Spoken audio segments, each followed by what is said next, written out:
നമസ്കാരം. ന്യൂസ് കേരള പ്രധാന വാർത്തകളുമായി CK നാസർ കാഞ്ഞങ്ങാട്. കേരളത്തിൻ്റെ അഭിമാന പദ്ധതിയായ വിഴിഞ്ഞം തുറമുഖം പ്രധാനമന്ത്രി നരേന്ദ്രമോദി ഇന്ന് രാജ്യത്തിന് സമർപ്പിക്കും. രാവിലെ 11 മണിക്കാണ് വിഴിഞ്ഞം തുറമുഖം രാജ്യത്തിന് സമർപ്പിക്കുന്ന ചടങ്ങ്. രാജ്ഭവനിൽ നിന്ന് റോഡ് മാർഗം പാങ്ങോട് മിലിറ്ററി ഏരിയയിലെത്തി ഹെലികോപ്റ്ററിലാണ് പ്രധാനമന്ത്രി വിഴിഞ്ഞത്തേക്ക് പോകുന്നത്. പഹൽഗാം ആക്രമണത്തിൻ്റെ പശ്ചാത്തലത്തിൽ കനത്ത സുരക്ഷയിലാണ് നഗരത്തിലെമ്പാടും പോലീസിനെ വിന്യസിച്ചിട്ടുണ്ട്. തുറമുഖത്തിൻ്റെ സുരക്ഷാ ചുമതല SPG ഏറ്റെടുത്തു. വിഴിഞ്ഞത്ത് കടലിലും നേവിയിലും കോസ്റ്റ് ഗാർഡും കാവലൊരുക്കിയിട്ടുണ്ട്. അഭിമാന മുഹൂർത്തത്തിന് സാക്ഷിയാകാൻ 10,000 പേരെത്തുമെന്നാണ് കണക്ക് കൂട്ടുന്നത്. വിഴിഞ്ഞം അന്താരാഷ്ട്ര തുറമുഖം രാജ്യത്തിന് സമർപ്പിക്കുന്നതിനായി പ്രധാനമന്ത്രി നരേന്ദ്രമോദി ഇന്നലെ തലസ്ഥാനത്തെത്തി. ഇന്നലെ വൈകിട്ട് 7:45 എയർ ഇന്ത്യ വിമാനത്തിൽ പ്രധാനമന്ത്രി തിരുവനന്തപുരം വിമാനത്താവളത്തിലെത്തിയത്. മുഖ്യമന്ത്രി പിണറായി വിജയൻ, ചീഫ് സെക്രട്ടറി, നഗരസഭാ മേയർ, BJPയുടെ സംസ്ഥാന നേതാക്കൾ ഉൾപ്പെടെയുള്ളവർ അദ്ദേഹത്തെ സ്വീകരിച്ചു. പ്രധാനമന്ത്രിയെ വരവേൽക്കാനായി നിരവധി പേരാണ് പാതയോരങ്ങളിൽ തടിച്ചുകൂടിയത്. പഹൽഗാമിൽ ഭീകരാക്രമണം നടത്തിയ ഭീകരരുടെ എണ്ണത്തിൽ വ്യക്തതയായി. 6 ഭീകരരെയാണ് ഇന്ത്യ തിരയുന്നത്. ഇതിൽ 4 ഭീകരർ പാകിസ്ഥാനിൽ നിന്നുള്ളവരാണ്. മറ്റ് 2 പേർ ജമ്മു കാശ്മീരിൽ നിന്നുള്ളവരാണ്. ഈ 6 ഭീകരർക്കായാണ് അനന്ത്നാഗ് മേഖലയിൽ പരിശോധന നടത്തുന്നത്. ഇവർ ജമ്മുവിലേക്ക് കടക്കുന്നതടക്കം തെരഞ്ഞുകൊണ്ടുള്ള തെരച്ചിലാണ് നടക്കുന്നത്. ഇതിൻ്റെ ഭാഗമായി അനന്ത്നാഗ് മേഖല സൈന്യം വളഞ്ഞാണ് തെരച്ചിൽ നടത്തുന്നത്. പഹൽഗാം ഭീകരാക്രമണത്തിൽ ശക്തമായി തിരിച്ചടിക്കുമെന്ന് കേന്ദ്ര ആഭ്യന്തരമന്ത്രി അമിത് ഷാ പറഞ്ഞു. ഒരു തീവ്രവാദിയെയും വെറുതെ വിടില്ലെന്നും അമിത് ഷാ പറഞ്ഞു. വിഷയത്തിൽ പ്രധാനമന്ത്രി നിലപാട് വ്യക്തമാക്കി കഴിഞ്ഞുവെന്നും ഇന്ത്യ കൃത്യമായി തിരിച്ചടിച്ചിരിക്കുമെന്നും അമിത് ഷാ കൂട്ടിച്ചേർത്തു. ദില്ലിയിൽ നടന്ന ഒരു പൊതുപരിപാടിയിലാണ് അമിത് ഷാ നിലപാട് വ്യക്തമാക്കിയത്. തിരിച്ചടിക്ക് സജ്ജമാണെന്ന് സേനകളും വ്യക്തമാക്കി. പോസ്റ്റൽ സർവീസുകൾ നിർത്തിവെക്കാനും IP അഡ്രസ്സുള്ള വെബ്സൈറ്റുകൾ നിരോധിക്കാനും തീരുമാനിച്ചു. പാകിസ്ഥാന് മേൽ കൂടുതൽ ഉപരോധമേർപ്പെടുത്താനുള്ള നീക്കത്തിലാണ് ഇന്ത്യ. തിരിച്ചടി ഭയന്ന് കറാച്ചിയിലും ലാഹോറിലും ചിലയിടങ്ങളിൽ പാകിസ്ഥാൻ വ്യോമഗതാഗതം തടഞ്ഞു. സുരക്ഷാ കാരണങ്ങൾ മുൻനിർത്തിയാണ് പാകിസ്ഥാന്റെ നടപടി. ഇന്ത്യ ആക്രമിക്കുന്ന ഭയം കാരണമാണ് വ്യോമഗതാഗതം തടഞ്ഞത് എന്നാണ് സൂചന. അതേസമയം വാഗ അതിർത്തിയിലെ നിയന്ത്രണത്തെ ചൊല്ലി ഇന്ത്യ-പാക് തർക്കം.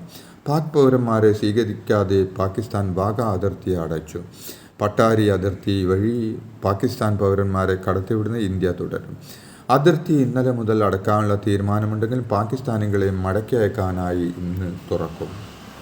ആശാസമരത്തിൻ്റെ ഭാഗമായി തൃശൂർ സംഘടിപ്പിച്ച പ്രതിഷേധ പരിപാടിയിൽ ഓൺലൈനായി പങ്കെടുത്ത് കലാമണ്ഡലം വൈസ് ചാൻസലർ മല്ലിക സാരാഭായ്. ആശാമാരിൽ ഒരാളുടെ അക്കൗണ്ടിലേക്ക് 1000 രൂപ അയച്ചുകൊടുത്ത് സമരം ഉദ്ഘാടനം ചെയ്തു. ആശാമാരുടെ പരിപാടിയിൽ പങ്കെടുക്കുന്നതിൽ നിന്ന് കലാമണ്ഡലം വൈസ് ചാൻസലറെ പിൻവലിക്കാൻ സർക്കാർ സമ്മർദ്ദം ചെലുത്തിയിരുന്നു. കൈക്കൂലി കേസിൽ പിടിയിലായ കൊച്ചി കോർപ്പറേഷനിലെ ഉദ്യോഗസ്ഥ സ്വപ്ന സുപ്രധാന ചുമതല നേടിയത് മേലധികാരികളുടെ പ്രിയം നേടിയതിലൂടെ. സ്വപ്ന വരവിൽ കവിഞ്ഞ സ്വത്ത് സമ്പാദിച്ചിട്ടുണ്ടോ എന്നതിൽ വിജിലൻസ് അന്വേഷണം തുടങ്ങി. കോർപ്പറേഷൻ പരിധിയിൽ ഇവർ നൽകിയ മുഴുവൻ ബിൽഡിംഗ് പെർമിറ്റ് രേഖകളും വിജിലൻസ് റെയ്ഡിലൂടെ പിടിച്ചെടുത്തു. 2 വർഷമായി വൈറ്റില സോണൽ ഓഫീസിലെ ഫസ്റ്റ് ഗ്രേഡ് ഓവർസിയറായിരുന്ന സ്വപ്നയെ തൃശൂർ വിജിലൻസ് ജഡ്ജിക്ക് മുമ്പാകെ ഹാജരാക്കി റിമാൻഡ് ചെയ്തു. ലോക തൊഴിലാളി ദിനത്തിൽ KSRTC ജീവനക്കാർക്ക് അവധി ദിവസമായിട്ടും 1-ാം തീയതി തന്നെ ശമ്പളം കൊടുക്കാനായതിൻ്റെ സന്തോഷം പങ്കുവെച്ച് ഗതാഗത മന്ത്രി KB ഗണേഷ് കുമാർ. 1-ാം തീയതി ശമ്പളം നൽകുമെന്ന വാക്ക് പാലിക്കാൻ അവധി ദിനത്തിൻ്റെ തലേദിവസം തന്നെ ശമ്പളത്തുക ബാങ്കിലേക്ക് നിക്ഷേപിക്കാൻ പ്രത്യേകം നിർദ്ദേശം നൽകിയിരുന്നുവെന്നും ഈ നിർദ്ദേശപ്രകാരമാണ് മെയ് ദിനത്തിൽ KSRTC ജീവനക്കാർക്ക് ശമ്പളം നൽകാനായതെന്നും മന്ത്രി വിവരിച്ചു. വോട്ടർ പട്ടികയിലെ കൃത്യത മെച്ചപ്പെടുത്താനും വോട്ടെടുപ്പ് കൂടുതൽ സുഗമമാക്കാനുമുള്ള പുതിയ നടപടികൾ തെരഞ്ഞെടുപ്പ് കമ്മീഷൻ നടപ്പിലാക്കുന്നു. മാർച്ച് മാസത്തിൽ നടന്ന സംസ്ഥാന തെരഞ്ഞെടുപ്പ് ഓഫീസർമാരുടെ സമ്മേളനത്തിൽ മുഖ്യ തെരഞ്ഞെടുപ്പ് കമ്മീഷണർ ജ്ഞാനേഷ് കുമാർ അവതരിപ്പിച്ച കാര്യങ്ങൾക്കനുസൃതമായാണ് ഈ നടപടി. കോട്ടയം അയർക്കുന്നത്ത് പെൺമക്കളുമായി യുവ അഭിഭാഷക ആത്മഹത്യ ചെയ്ത കേസിൽ ഭർത്താവിനെയും ഭർത്തൃപിതാവിനെയും 14 ദിവസം റിമാൻഡ് ചെയ്തു. ജിസ്മോളുടെ ഭർത്താവും നീറുകേട് സ്വദേശിയുമായ ജിമ്മിയും അച്ഛൻ ജോസഫുമാണ് റിമാൻഡിൽ. ഇന്നലെ ആണ് 2 പേരെയും ഏറ്റുമാനൂർ പോലീസ് അറസ്റ്റ് ചെയ്തത്. ഫോണുകളുടെ ശാസ്ത്രീയ പരിശോധനയിൽ ഇരുവർക്കുമെതിരെയുള്ള നിർണായക തെളിവുകൾ കിട്ടിയതോടെയായിരുന്നു നടപടി. ഗാർഹിക പീഡനവും ആത്മഹത്യാ പ്രേരണാ കുറ്റവും ചുമത്തിയായിരുന്നു അറസ്റ്റ്.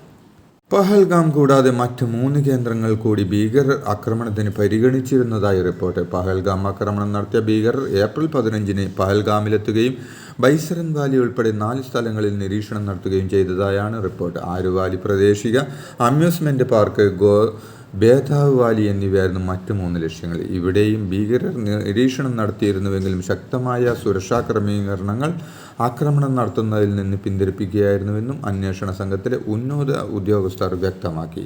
ഇന്ത്യ-പാക് അതിർത്തിയിൽ നാവിഗേഷൻ സിഗ്നലുകൾ തടയുന്ന ജാമറുകൾ സ്ഥാപിച്ച് ഇന്ത്യ. പാകിസ്ഥാന്റെ സൈനിക വിമാനങ്ങളുടെ നാവിഗേഷൻ സംവിധാനങ്ങളെ തടസ്സപ്പെടുത്താനാണ് ഈ നീക്കമെന്നാണ് റിപ്പോർട്ട്. നേരത്തെ പാകിസ്ഥാൻ വിമാനങ്ങൾക്ക് ഇന്ത്യ വ്യോമപാതയിലേക്കുള്ള പ്രവേശനം വിലക്കിയിരുന്നു. ഭീകരാക്രമണം നടന്ന പഹൽഗാം NIA മേധാവി സദാനന്ദ് വസന്ത് ദത്തയെ സന്ദർശിച്ചു. ഞായറാഴ്ചയാണ് NIA സംഘം കേസേറ്റെടുത്തത്. തെക്കൻ കാശ്മീരിൽ ഇപ്പോഴും തീവ്രവാദികളുടെ സാന്നിധ്യമുണ്ടെന്ന് NIA വൃത്തങ്ങൾ സൂചിപ്പിച്ചു. കുവൈത്തിൽ നഴ്സുമാരായ മലയാളി ദമ്പതിമാരെ കുത്തേറ്റ് മരിച്ച നിലയിൽ കണ്ടെത്തി. അബ്ബാസിയയിൽ താമസിക്കുന്ന കണ്ണൂർ സ്വദേശി സൂരജ്, എറണാകുളം സ്വദേശിയായ ഭാര്യ ബിൻസി എന്നിവരാണ് മരിച്ചത്. വ്യാഴാഴ്ച രാവിലെ അബ്ബാസിയയിലെ താമസ സ്ഥലത്താണ് ഇരുവരെയും കുത്തേറ്റ് മരിച്ച നിലയിൽ കണ്ടെത്തിയത്. വഴക്കിനിടെ ദമ്പതിമാർ പരസ്പരം കുത്തിയതായാണ് പ്രാഥമിക വിവരം. കൊട്ടാരക്കര ചിരട്ടക്കോണത്ത് ഭർത്താവ് ഭാര്യയെ വെട്ടിക്കൊന്നു. 74-കാരിയായ ഓമനയാണ് കൊല്ലപ്പെട്ടത്. ഭർത്താവ് കുട്ടപ്പനെ പോലീസ് കസ്റ്റഡിയിലെടുത്തു. കഴുത്തിന് വെട്ടേറ്റ നിലയിൽ കിടപ്പുമുറിയിൽ ഓമനയുടെ മൃതദേഹമുണ്ടായിരുന്നു. പണത്തെ ചൊല്ലിയുള്ള തർക്കമാണ് കൊലപാതകത്തിലേക്ക് നയിച്ചത് എന്നാണ് നിഗമനം.